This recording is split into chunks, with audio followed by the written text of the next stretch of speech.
اعوذ باللہ من الشیطان الرجیم بسم اللہ الرحمن الرحیم وقال الذین کفروا وإذا كنا ترابا وآباؤنا أئنا لمخرجون۔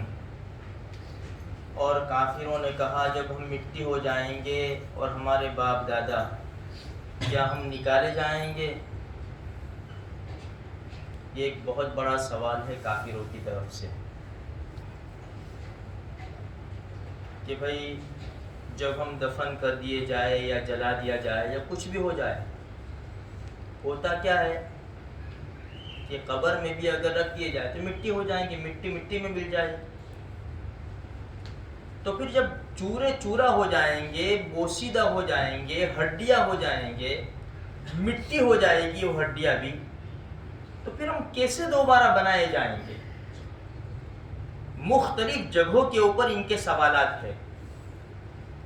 جیسے 16ویں پارے میں قرآن کریم نے نقل کیا ہے، وَيَقُولُ الْإِنسان، انسان کہتا ہے اَإِذَا مَا مِتُّ لَسَوْفَ أُخْرَجُ حَيًّا، جب میں مر جاؤں گا تو واپس دوبارہ نکالا جاؤں گا۔ تو قرآن کہتا ہے اولا یذکر الانسان، کیا انسان کو یاد نہیں ہے؟ انا خلقناہ، اولا یذکر الانسان انا خلقناہ من قبل ولم یک شیئا، انسان کو یاد نہیں ہے کہ ہم نے پیدا کیا کچھ بھی نہیں تھا، کچھ نہیں تھا۔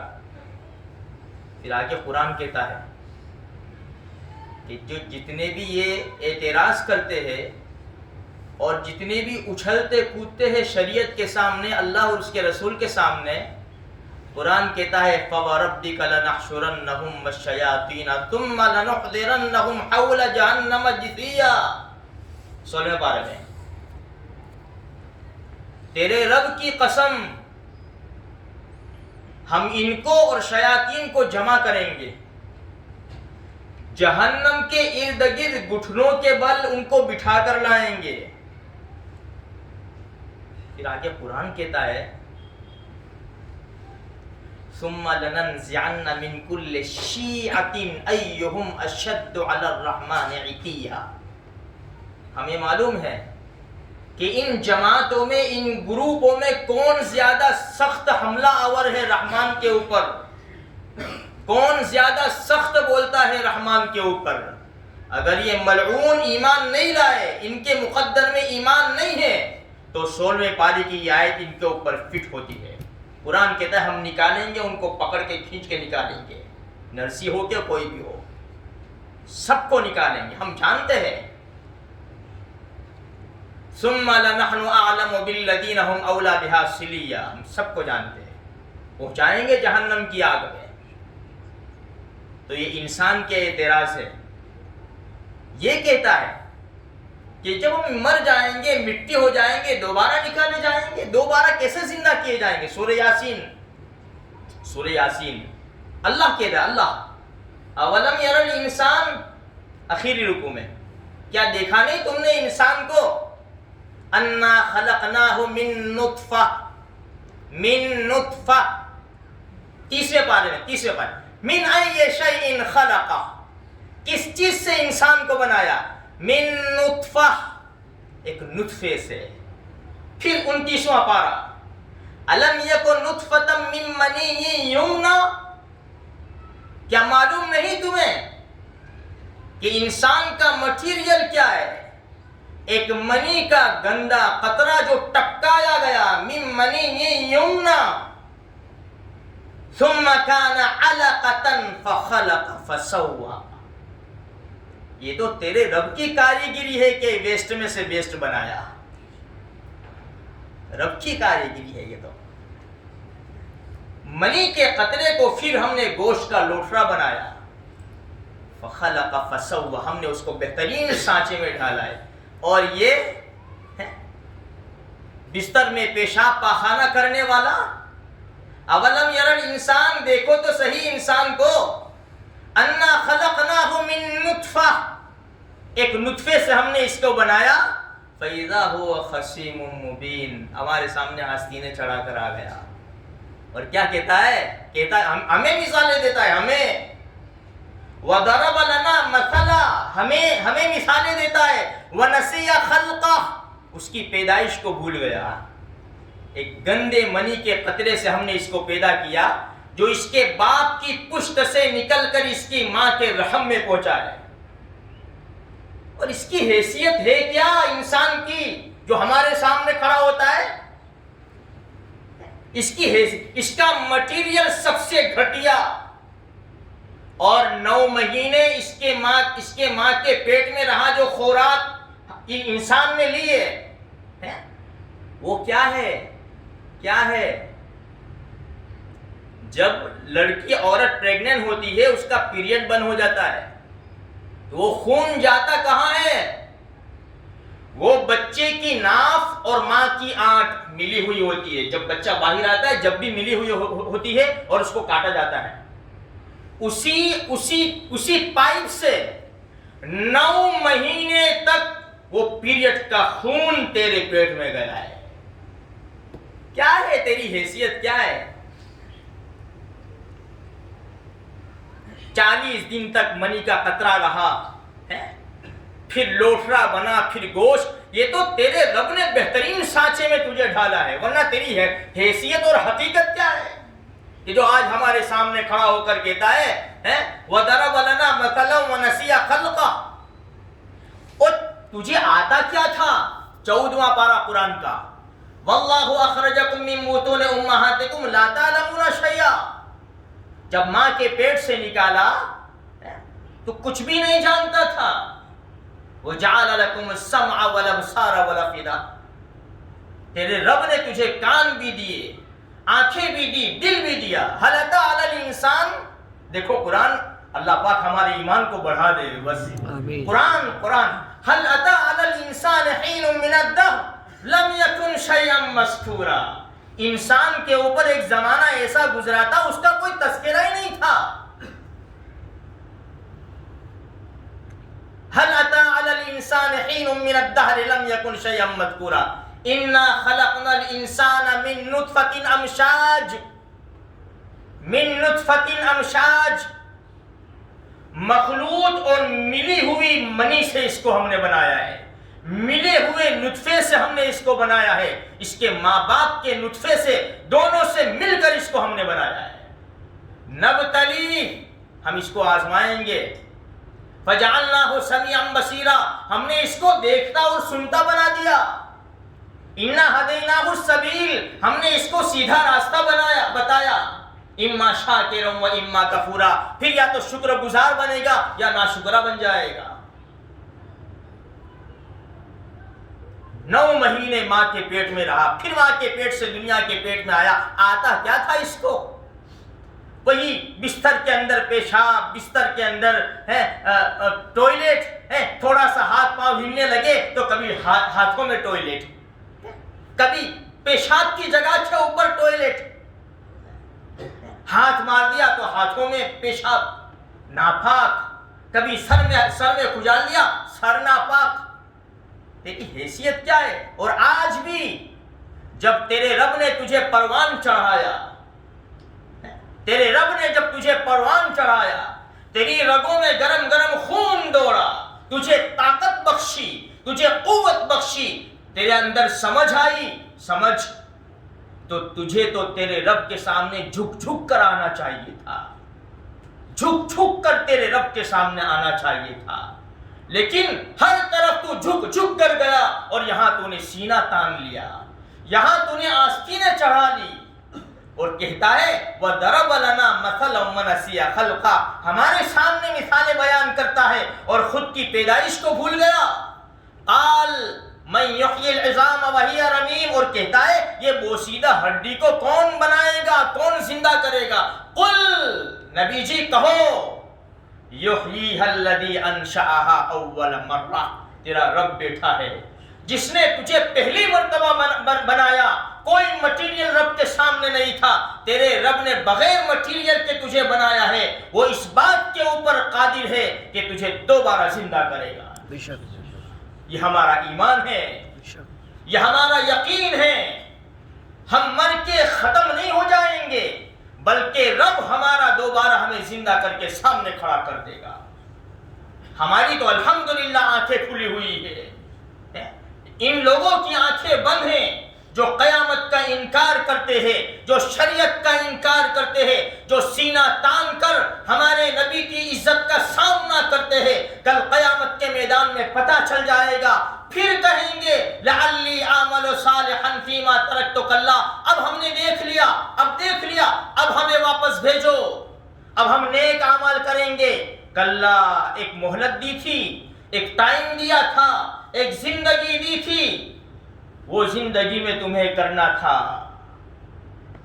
میرے بھائیوں، یہ قرآن ہے اللہ تبارک و تعالیٰ کا جو ہمیں سمجھا رہا ہے. ہمارا یقین ہونا چاہیے زندگی بہت تھوڑی سی ہے. جب موت آ جائے گی، مر کے چلے جائیں گے، پھر اعمال نہیں ہے، آج اعمال ہے. حضرت علی رضی اللہ تعالیٰ عنہ کا فرمان بخاری شریف کی روایت ہے، دنیا جا رہی ہے، پیٹھ پھیرے جا رہی ہے. ارتحلت الدنیا مدبرہ وارتحلت الآخرۃ مقبلہ. آخرت منہ کھولے سامنے آ رہی ہے. قبر ہر روز ہماری عمر گھٹتی جا رہی ہے اور ہم دنیا سے دور ہوتے جا رہے اور قبر کے قریب ہوتے جا رہے. تعجب ہے ان لوگوں کے اوپر جو اپنا برتھ ڈے مناتے ہیں، جو اپنی اولاد کا برتھ ڈے مناتے ہیں، جو اپنے بوڑھے ماں باپ کا برتھ ڈے مناتے ہیں. تعجب ہے ان کے اوپر. ہم تو دنیا سے دور ہو رہے ہیں، قبر کے قریب جا رہے ہیں. برتھ ڈے کیسا منایا جاتا ہے؟ کیا قبر کے قریب جانے کا برتھ ڈے منایا جاتا ہے؟ پیدائشی دن جو منایا جاتا ہے کہ چلو خوشی کی بات ہے، ہم قبر کی طرف جا رہے. کس کو مرنے کا شوق ہے اور کون مرنا چاہتا ہے؟ ایک بات یاد رکھو میرے بھائیوں، جب تک برف آئس فیکٹری کے اندر ہے وہاں تک وہ نہیں پگھلتا. جیسے وہ آئس فیکٹری سے باہر نکلا پگھلنا شروع ہو جائے گا. اب وہ آئس کے ٹکڑے کو باہر روڈ کے اوپر ڈال دو تو بھی اسے پگھلنا ہے، ہر حال میں پگھلنا ہے. اس کو پانی میں ڈالو، شربت میں ڈالو تو بھی پگھلنا ہے، باہر پھینکو تو بھی پگھلنا ہے. اس کو پگھلنا ہے یعنی پگھلنا ہے، بس خلاص. اسی طرح ہماری زندگی کی مثال ہے. آخرت میں تھے تب کچھ نہیں تھا، جیسے ہی ماں کے پیٹ سے دنیا کے پیٹ میں آئے بس ہماری زندگی پگھلنا شروع ہو گئی. بازاروں میں گزارو، مولوں میں گزارو، نافرمانیوں میں گزارو، عیش و عشرت میں گزارو، اللہ اور اس کے رسول کی نافرمانی میں گزارو. اس کو گزرنا ہی ہے. جو آئس کا ٹکڑا روڈ کے اوپر پگھلے گا نقصان بھی ہوگا، آنے جانے والوں کا بھی نقصان ہوگا، لوگوں کے کپڑے خراب ہوں گے، لوگ سلپ کھائیں گے، کتنا بڑا نقصان ہوگا. اور وہی آئس کے ٹکڑے کو ٹھنڈے پانی میں ڈال دیا جائے، پانی ٹھنڈا ہوگا، لوگوں کے دلوں کو سکون ملے گا، ان کے دل کے اندر سے دعائیں نکلے گی، کتنا بڑا فائدہ ہوگا. یہ زندگی پگھلنی ہے، اس کو گزرنا ہے، ہر حال میں گزرنا ہے. نافرمانی میں بھی گزرنا ہے اور فرما برداری میں بھی گزرنا ہے. اس لیے بہت چھوٹی سی زندگی لے کر آئے ہیں، بہت چھوٹی سی. کل مر جائیں گے، ملک الموت جب سامنے آ کر کھڑے ہو جائیں گے پھر ہمارے پاس ٹائم نہیں ہوگا. ابھی ہمارے پاس ٹائم ہے، ہمارے پاس دن بھی ہے، راتیں بھی ہے، اللہ نے صحت بھی دی ہے، اللہ نے موقع بھی دیا ہے. ہر اعتبار سے ہم آزاد ہیں. موقع کو غنیمت سمجھو، ورنہ یہ جو گھڑیاں نکل جائے گی، آج کا دن نکل جائے گا، کل واپس نہیں آئے گا. آج کی رات نکل جائے گی، کل واپس نہیں آئے گی. ہمیں تو مرنے کے بعد زندہ ہونا ہے. ایک حدیث اخیر میں سناؤ. نبی کریم صلی اللہ علیہ وسلم کا پاک فرمان ہے، لا تزال قدم عبد حتى يسأل عن اربع. قیامت کے میدان میں انسان کے قدم اپنی جگہ سے ہٹ نہیں سکیں گے جب تک کہ 4 سوالوں کا جواب نہ دے دیا جائے. 4 سوال. ان عمرہ فیما افناہ، ہم نے 50 60 70 سال کی زندگی دی تھی، بتاؤ کہاں لگا دی؟ کہاں لگا دی زندگی تم نے؟ آج جس کی 20 سال کی، 30 سال کی، 50 سال، کتنا لمبا عرصہ ہے زندگی کا یہ 50 سال، خالی بیٹھ کر سوچنا۔ 40 سال، جس کی جتنی عمر ہے اتنا سوچنا بیٹھ کر، اتنے عرصے میں اپنے رب کو راضی نہیں کر سکا۔ اتنے لمبے عرصے کے اندر اس میں کتنی ہزاروں راتیں چلی گئی، کتنی گھڑیاں چلی گئی، کتنے مبارک دن، کتنی مبارک راتیں آئی، میں اپنے رب کو راضی نہیں کر سکا۔ ان عمرہ فیما افنا، بتاؤ صحیح زندگی کہاں لگا دی؟ ہم 24 گھنٹے کا حساب نہیں دے سکتے میرے بھائیوں، یہ زندگی کا سوال، زندگی کا۔ اور ہم میں سے ہر ایک سوچے، اگر کسی کی 30 سال کی عمر ہے، 40 سال کی عمر ہے، وہ سوچے تو صحیح میں نے یہ 40 سال کی عمر کہاں لگا دی، یہ 35 سال کی عمر کہاں لگا دی میں نے؟ کتنا ٹائم میں نے بازاروں میں لگایا، دوستوں میں لگایا ہے، میں نے اپنے کاروبار میں لگایا، فیملی کے ساتھ لگایا، ہوٹلوں میں لگایا، اور کتنا ٹائم مسجد میں لگایا، کتنا ٹائم میرے پیارے نبی کے اوپر درود شریف پڑھنے میں لگایا۔ ان عمرہ فیما افنا وعن شبابہ فیما ابلا، جو جوانی دی تھی، تمہاری رگوں میں گرم گرم خون دوڑتا تھا، تمہارے جسم کے ہر اعضاء کو ہم نے درست اور مضبوط بنا دیا تھا، بڑے طاقتور نظر آتے تھے، بتاؤ یہ طاقت اور جوانی تم نے کہاں گنوا دی؟ نوجوانوں، بڑے خوش نصیب ہیں وہ نوجوان جو اپنی نوجوانی کو اللہ کی عبادت میں گزار دیتے ہیں۔ حدیث میں آتا ہے 7 قسم کے لوگ عرش کے سائے میں ہوں گے جبکہ ساری امت پریشان ہوگی، اس میں سے ایک وہ نوجوان ہے شاب نشأ فی عبادت اللہ تعالی، وہ نوجوان کی جوان بھی اللہ کے عرش کے سائے میں ہوگی جنہوں نے اپنی جوانی اللہ کی عبادت میں لگا دی۔ اس کا مطلب یہ نہیں ہے کہ کاروبار نہ کرو، کاروبار سب کرو، دکانوں پر، نوکریوں پر، فیکٹریوں میں، لیکن جہاں اللہ کا حکم آئے فوراً آ جاؤ، جھوٹ نہ بولو، رشوت نہ لو، اپنی آنکھوں کا، کانوں کا، دل و دماغ کا غلط استعمال نہ کرو، ہاتھ پیروں کا، پیسوں کا غلط استعمال نہ کرو، اپنے ٹائم کا غلط استعمال نہ کرو، اللہ اور اس کے رسول کے حکم کے اوپر لگاؤ۔